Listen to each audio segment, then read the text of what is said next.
What's up mga kuya? May nag-chat kasi sa akin tungkol doon sa nakaraang video natin na nagkulangan ata siya kung ano nangyari doon noon yung kwento natin. Kaya ginawa ko, kumuha ako ng mga reliable sources natin, no? So, isa-isa ko silang tinanong, kinakwento ko lang kung ano nangyari para naman may kwento ko sa inyo kung ano ba talagang nangyari ng gabing yun, no? So, ayan sila.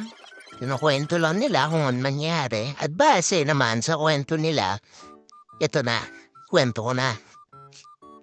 Itago na lang natin ang bata sa pangalang Andre.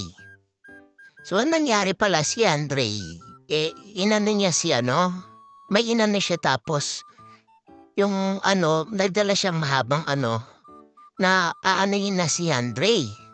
Kaya yun, napag-anuan sila. Yun lang.